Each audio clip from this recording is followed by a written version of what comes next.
Olá, meus queridos alunos do Pré-Vestibular Social da Prefeitura Municipal de Macaé.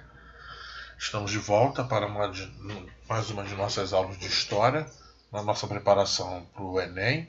Hoje estaremos abordando o Brasil do período regencial, momento em que Dom Pedro I renuncia ao trono brasileiro e regressa para Portugal, sendo que seu filho, muito jovem, não pode assumir, então o instrumento utilizado foi a regência. Tenhamos todos uma boa aula. Pode ser caracterizado como um período de grande instabilidade e agitação política. Após a abdicação de Dom Pedro I, seu sucessor Pedro de Alcântara, futuro Dom Pedro II, como era menor de idade, não poderia assumir o trono. Na época possuía apenas 5 anos. Para essa ocasião, a Constituição de 1824 dizia que o império deveria ser governado por um regente que fosse parente próximo do imperador. Porém, não havia ninguém que se encaixasse nesse perfil naquele momento. Então, nessa ocasião, a Constituição de 1824 dizia que deveria ser formada uma regência trina. Essa regência deveria ser formada por 3 membros eleitos pela Assembleia Geral, composta pelo Senado e pela Câmara dos Deputados. Porém, no momento da abdicação, a Assembleia estava em recesso. Então, os poucos parlamentares que estavam presentes trataram de eleger uma regência trina provisória. Antes de falar da regência trina provisória, é importante saber os grupos políticos que predominavam naquela época. Esses grupos eram restauradores. Esse grupo defendia a volta de Dom Pedro I como imperador do Brasil, e alguns defendiam até uma monarquia absolutista. Esse grupo acaba em 1834, com a morte de Dom Pedro I. Eles descendem do antigo grupo político conhecido como Partido Português. Liberais exaltados. Defendiam uma maior autonomia das províncias brasileiras, ou seja, queriam uma descentralização do poder. Nesse grupo haviam monarquistas e alguns mais radicais chegavam a apoiar o regime republicano. Também queriam o fim do poder moderador. Eles descendem do antigo grupo político conhecido como Partido Radical. Liberais moderados. Era um grupo que defendia o atual sistema monárquico, porém com o poder do imperador limitado. Como esse grupo era formado basicamente pela elite agrária, ou seja, grandes fazendeiros, eles queriam que as relações políticas vigentes permanecessem, como, por exemplo, queriam a continuação do sistema escravocrata. Eles também defendiam a descentralização, mas de forma mais controlada. Eles descendem do antigo grupo político conhecido como Partido Brasileiro. Devido à instabilidade política nesse período, a regência trina provisória foi formada buscando um equilíbrio entre os principais grupos políticos. Essa regência foi formada por Carneiro de Campos, representante dos restauradores, senador Campos Vergueiro, representante dos liberais moderados, e Francisco de Lima e Silva, militar centrista que atuaria como mediador. Os liberais exaltados ficaram de fora. De início, os regentes decidiram pela suspensão do poder moderador. Posteriormente, uma regência trina permanente foi eleita. Essa regência visou buscar representantes para cada região. Ela foi formada por Braulio Muniz, representando as províncias do Norte, Carvalho Costa, representando as províncias do Sul, e Lima e Silva continuou como mediador. Como ministro da Justiça foi nomeado o padre Diogo Feijó. Algumas medidas importantes tomadas durante essa regência foram: Guarda Nacional. Muitas revoltas contra o governo tinham surgido no período de Dom Pedro I, e novas revoltas estavam surgindo no período regencial. Para não ficar dependente apenas do exército, que naquela época ainda era de certa forma precário, o Ministério da Justiça criou a Guarda Nacional para ajudar a conter as revoltas. Ela consistia em armar os cidadãos entre 21 e 60 anos de idade, que possuíssem a renda mínima para serem eleitores, ou seja, a elite. Quem era recrutado para a Guarda Nacional detinha o título de coronel. A maioria eram grandes proprietários de terra. A criação da Guarda Nacional também teve como motivo criar forças militares mais leais ao governo central, já que muitos dos militares do Exército, principalmente os de baixa patente, se identificavam com as reivindicações das revoltas que surgiam e acabavam se unindo aos revoltosos. Ato adicional. Esse ato fazia com que as províncias tivessem mais autonomia, como, por exemplo, poderiam criar suas próprias leis, desde que não ferisse a Constituição de 1824, e também estabelecia que a regência trina agora passaria a ser uma, e o regente seria eleito por voto secreto para um mandato de 4 anos. O ato adicional proporcionou uma experiência republicana no país. Regência Una de Feijó. Feijó venceu as eleições e se tornou regente. Ele era um liberal moderado, e durante seu governo várias rebeliões eclodiram no país, como por exemplo, Cabanagem, Guerra dos Farrapos, Sabinada, entre outras. Devido à pressão que vinha sofrendo por não conter as revoltas, em 1837 ele renuncia. O período de 1831 até 1837 ficou conhecido como Avanço Liberal. Com a autonomia que o ato adicional tinha dado para as províncias, isso também tinha acarretado no aumento das tensões políticas locais. Dessa forma, quem apoiava o ato adicional era chamado de progressista, e quem não apoiava era chamado de regressista. Os progressistas e regressistas eram basicamente uma divisão do grupo dos liberais moderados, já que os restauradores e liberais exaltados tinham perdido bastante força. Com a renúncia de Feijó, uma nova regência foi estabelecida, Regência Una de Araújo Lima. Ele era um conservador, e em sua regência ele criou a lei interpretativa do ato adicional, que fazia com que a autonomia nas províncias fosse diminuída. O período que compreende a sua regência, 1837 a 1840, ficou conhecido como Regresso Conservador. Vendo a instabilidade política no momento, os liberais conseguem dar fim ao período regencial através do golpe da maioridade, que consistiu em reconhecer Pedro de Alcântara como maior de idade aos 14 anos. Desta forma, em 1840, Dom Pedro II tornou-se imperador do Brasil. O golpe da maioridade foi feito com assentimento de Dom Pedro II.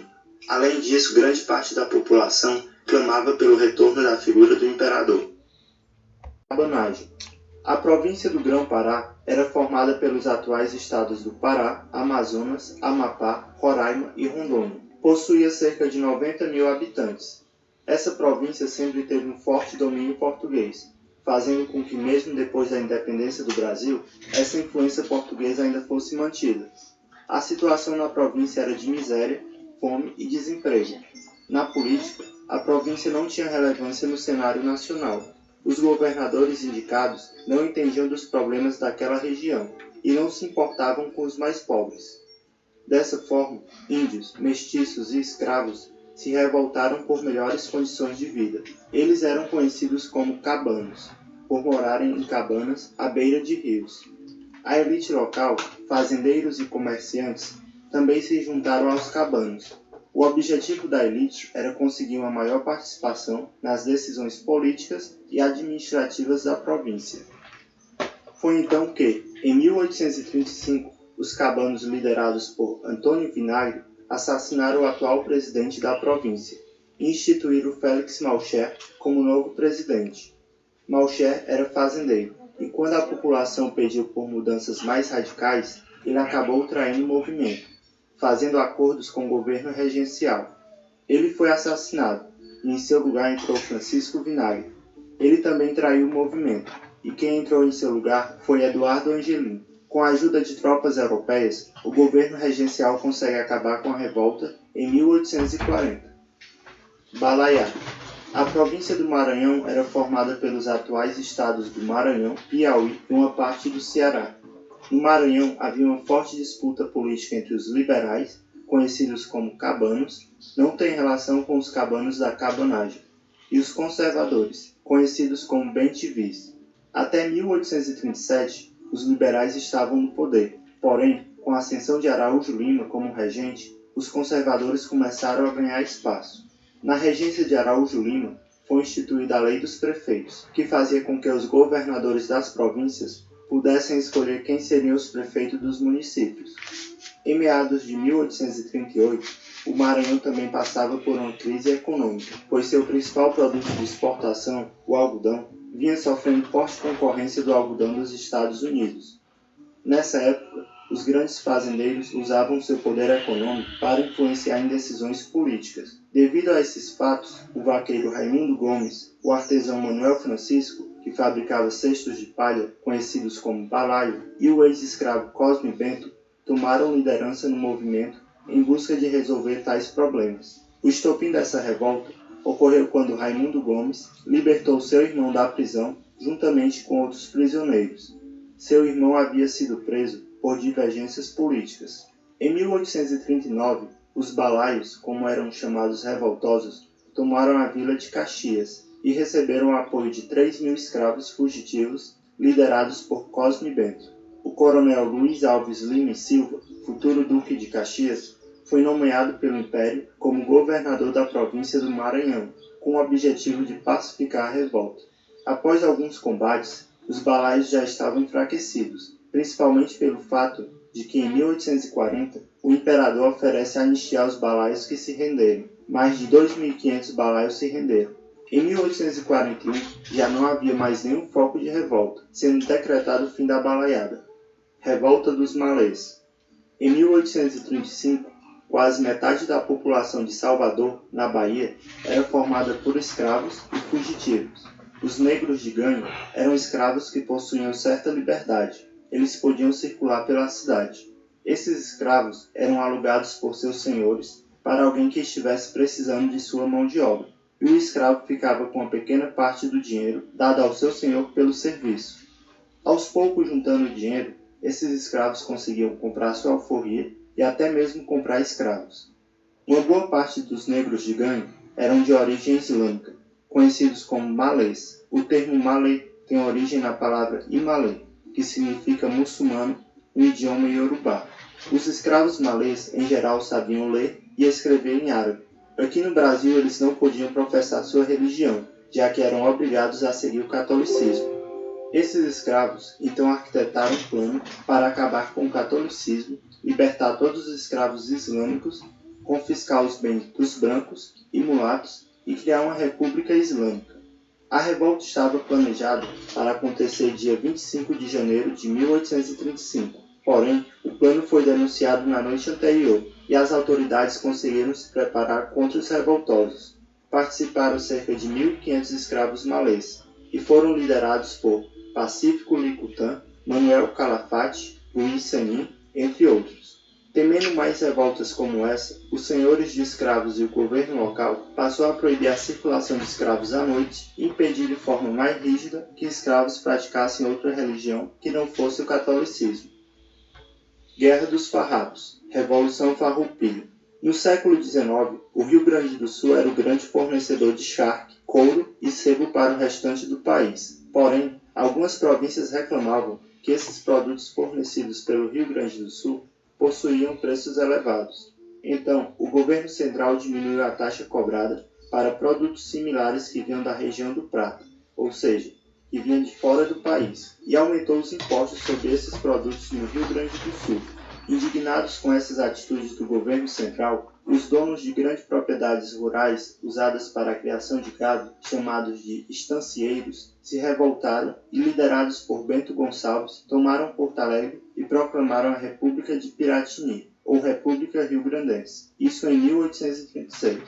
O italiano Giuseppe Garibaldi, um dos líderes da unificação italiana, também cooperou com o movimento. Em 1839, o movimento chegou em Laguna, na província de Santa Catarina, onde foi proclamada a República Juliana.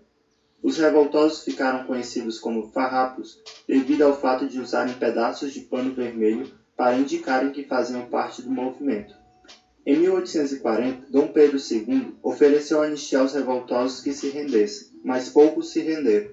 Em 1843, Luiz Alves de Lima e Silva, o futuro Duque de Caxias, foi nomeado para liderar tropas contra os revoltosos. Depois de muitos combates e negociações, a Guerra dos Farrapos chegou ao fim, em 1845, com a assinatura do Tratado de Poncho Verde, que concedeu alguns benefícios aos farrapos, como a anistia aos presos de guerra, redução dos impostos e liberdade aos escravos que serviram como soldados.